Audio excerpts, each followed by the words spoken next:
cannot rest. We who believe in freedom cannot rest. We will rest. We're going to get some time in just a few moments to rest together in all the information we've received, to process it together, to make some plans as we prepare to go back home. What an inspiring day it has been, and what an inspiring video. Raise your hand if you were inspired by that video we saw a little bit earlier. Raise your hand if you saw somebody up there who you knew in the video. All of us. And raise your hand if you were a part of some of the actions, the faithful witness that we saw in those videos. All of us, right? All of us. Some of you are too tired to raise your hands. That's all right. Because you know what? What I saw in that video when I looked out, I saw expressions of beloved community. Everyone say beloved community. Beloved community. Say comunidad querida. Beloved community is how PICO builds power. It is how we make change. As Tia from Faith in the Valley said earlier, there are 80 members in the state assembly. How many districts is PICO, California in? 56 of those districts, 56 of 80 districts. We need 54 votes. So if each and every one of you, by building and exercising power through beloved community, deliver your assembly members and deliver your senators, we will win this year. And how many of you want to win this year for our families? I want to win. I want to deliver relief. I want to see change.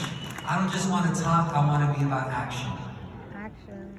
We have moral visions for the notion of beloved community in each of our faith traditions, and I believe beloved community means a California, a nation where everyone is seen, where everyone is respected, where everyone is enabled to thrive, where every person realizes their God-given potential.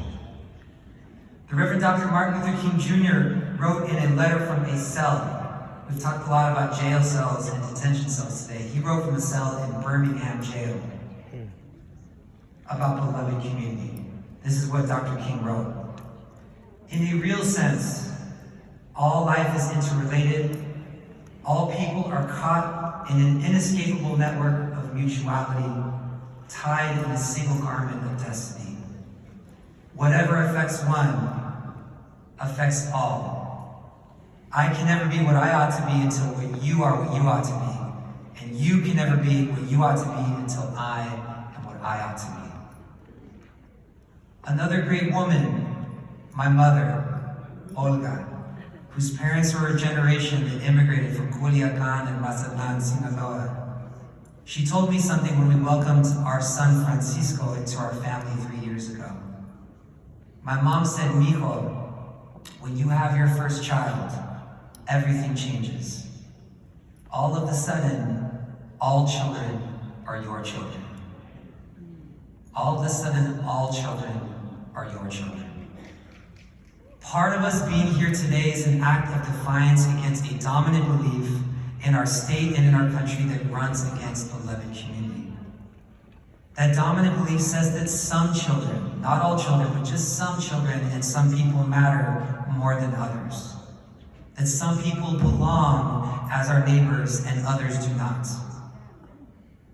Sadly, we know at times that our religious traditions have been used throughout the centuries, all the way till today, to justify a hierarchy of human value and to normalize unjust treatment towards the other.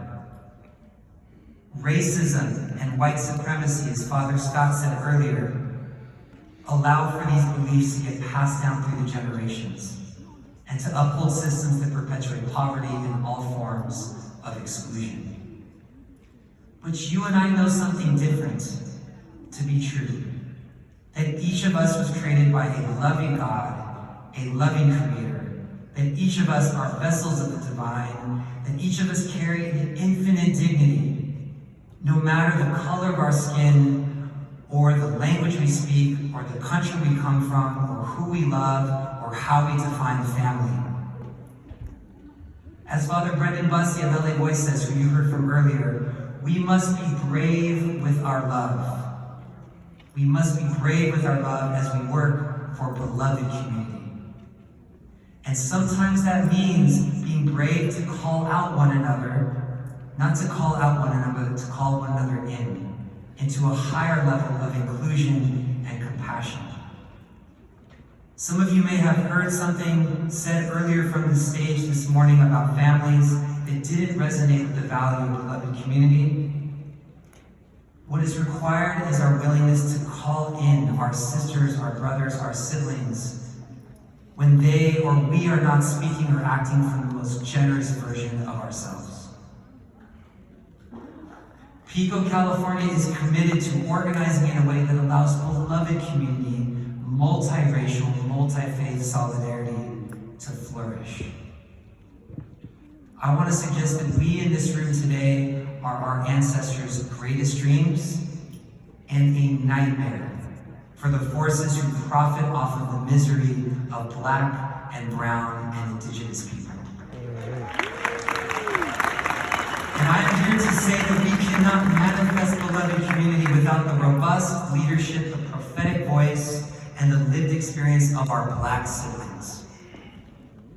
Last summer, PICO California launched a new initiative called Building in Black Congregations. And if we are successful in this new initiative, we will create the conditions for a growing number of Black faith and community leaders to call PICO California their home too, for building beloved community. Through this initiative, we are learning and unlearning a set of strategies to listen to and to accompany Black faith leaders to shape our families, our sacred agenda, and what we will fight together for. Building in Black congregations is a long-term, multi-year commitment led by a number of faith leaders across the state, including Pastor Joy Johnson from Sacramento Act, Pastor Curtis Smith from Faith in the Valley, and Reverend Dr. Kadri Webb from the San Diego Organizing Project, Pastor Victor Cyrus Franklin from LA Voice, Pastor Ephraim Smith from Midtown Church here in Sacramento, Reverend Decoy Porter from Genesis Church here in South Sacramento, and the Reverend Michael Ray Matthews from PAC San Jose in PICO, California. I also want to recognize Gabby Trejo and Sabrina Ward from our team for supporting these leaders in this new initiative, Building in Black Congregations. We've already engaged 120 Black clergy, leaders, and staff to shape our shared priorities. 4 areas have already emerged, from housing to healthcare to youth well-being and economic dignity. If you are among the Black clergy, lay leaders, and organizers who have participated in this initiative, would you please stand so we can recognize you? Would you please stand for just a moment so we can recognize you? You're helping us build our Black leadership, our Black faith leadership, our prophetic voices. Okay, got you. And may the seeds we plant today help us manifest beloved community, because all children are our children. Amen? Amen. Let me pass it back to Doña Brenda. Doña Brenda.